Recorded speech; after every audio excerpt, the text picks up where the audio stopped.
Our 10th visit brings us to one of the strangest of the 17 principles of success, because it is the principle which makes it possible for you to convert into an asset every adversity, every disappointment, every defeat, and every failure you meet with from now on the remainder of your life. Yes, the principle of learning from adversity makes it possible for you to transmute all your past failures and mistakes into an asset which will help you achieve outstanding success in the future. At the very outset of this visit, I wish to call your attention to an important fact which may give you immediate possession of the great master key to success, namely, that your positive mental attitude is the only means by which you may convert adversities, defeats, and failures into assets. It seems to have been intended that everyone should experience adversities, defeats, and even failures as a part of nature's method of disciplining people to learn how to take possession of their own minds. But the Creator very wisely provided everyone with the means for converting these experiences into benefits of a priceless value, the means being our privilege of maintaining and directing a positive mental attitude. Despite the benefits which we may get from adversities and unpleasant experiences of every nature, no one desires to meet with these experiences. Once you learn that adversities can be made to pay dividends, you will acquire the habit of looking for that seed of an equivalent benefit in each such experience with which you meet. My first illustration concerns a man of whom you may have heard, and I have no doubt you have eaten some of the food which he produced and marketed throughout the nation as a result of an adversity which would have stopped most men cold. The man was Milo C. Jones, who owned a small farm near Fort Atkinson, Wisconsin, on which he made only a fair living until he was stricken down with double paralysis, which deprived him of every portion of his body except his brain. In this hour of his greatest adversity, Milo C. Jones used his mind, took possession of it for the first time in his life perhaps, and out of that mind came the idea of raising hogs and converting them into little pig sausage.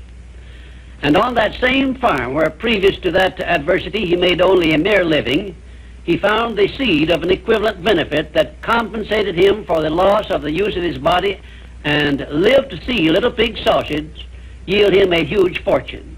Isn't it strange that so often people have to be cut down by failure and defeat before they learn that they have minds capable of mastering all of their problems? My next illustration is based on an adversity of a man whom we all know because he was President of the United States, and his name was Franklin D. Roosevelt, who was stricken in the prime of his life with polio, which destroyed the use of his legs.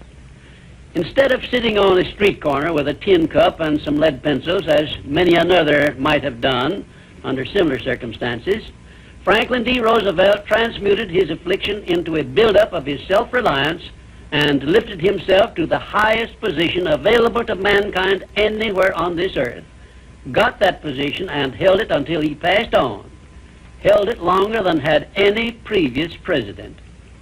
Verily, I tell you with all the enthusiasm at my command, that you may find in your adversities the necessary challenge to inspire you on to success, such as you never would have known without these experiences.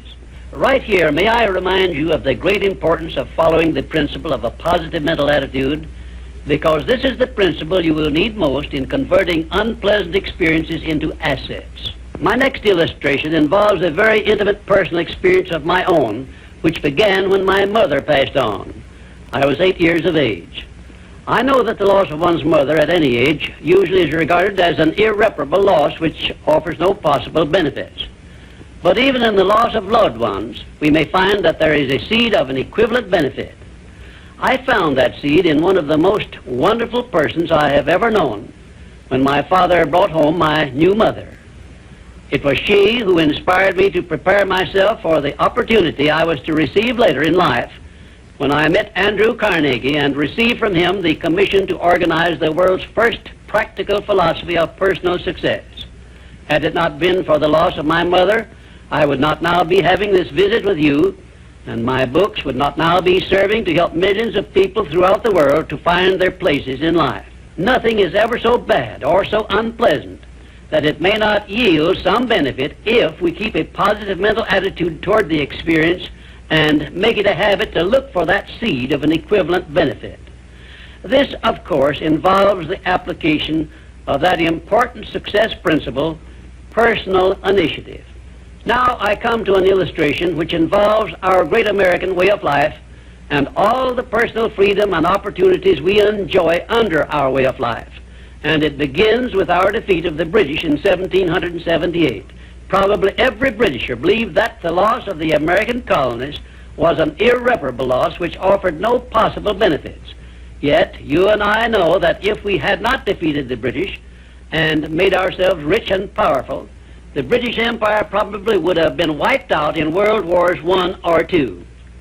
We know also that although the British Empire survived those two wars, it was our financial help which saved the British from starvation and bankruptcy.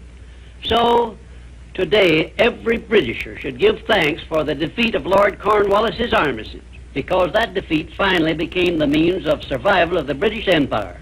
My next illustration brings us face to face with an adversity which involves you and I and every other person now living. I have reference to the trend in this and all other countries to rob individuals of their rights of personal freedom, a trend which is in direct violation of the obvious purpose of the Creator to give every individual the privilege of freedom of thought and action. There is something definite you and I can do about this common trend to rob us of our rights of personal freedom. We cannot turn it back entirely by our individual efforts, but we can and we should do something about it where it affects us individually and where we know what we can do and how we can do it. Of course you will ask, what can I do to influence a world trend? And I shall answer by saying there is something definite that you can do. You can refuse to accept this common trend and take full possession of your own mind, thus fulfilling your personal responsibility to your Creator. Remember those two sealed envelopes I mentioned in a previous visit. One of them is labeled riches you may enjoy by taking possession of your own mind. Very well, you have a responsibility to yourself, your loved ones, your Creator, to take possession of your own mind and to direct it to ends of your own choice. This responsibility is yours and no one else can rob you of it or fulfill it for you. You also have a responsibility to your country, which has given you our great American way of life. Our great system of free enterprise, which is so designed as to provide one with every possible motive for taking possession of his own mind and writing his own ticket in life. It is definitely a part of the overall plan of the universe to give man the benefit only of those blessings he recognizes, embraces, and uses constructively. Tie your arm to your side and take it out of use, and nature rebels immediately by causing the arm to atrophy, wither, and become useless. Neglect to keep in contact with your friends and cultivate them, and you lose them. Show indifference to the patrons from whom you earn your living, or the employer who pays your wages, and very soon you find yourself without a market for your services. It is an inevitable law of nature that you lose that which you do not use. And of course, this applies to the use of your own mind, the same as to everything else. And we who so often boast that we are citizens of the richest, the greatest, and the most powerful nation civilization has yet produced, will do well to remember this law, through which we lose that which we do not properly use. In this visit, I have brought you what may be a surprise, or even a shock, by introducing this great principle of profiting by adversity. If you are ready for this principle, you will embrace it at once, and never again, as long as you live, will you brood over unpleasant experiences without knowing full well that your efforts could be better employed by searching for that seed of an equivalent benefit which is available in those experiences. Now, before I conclude this visit, I shall give you this assignment which, if you carry it out sincerely, may well bring you a new birth of opportunity such as you never dreamed of experiencing. Go back into your past experiences, study each adversity and failure you may have experienced, and look for that seed of an equivalent benefit you had not before discovered, and you may find yourself richer than you believed yourself to be. And now, until our next visit, just remember, nothing can be called failure until you accept it as such. Either the actual existence of radium or the method by which it could be recovered or refined. For Wilbur and Orville Wright's perfection of the modern airplane was partly the result of creative imagination and partly the result of synthetic imagination, because others, previous to their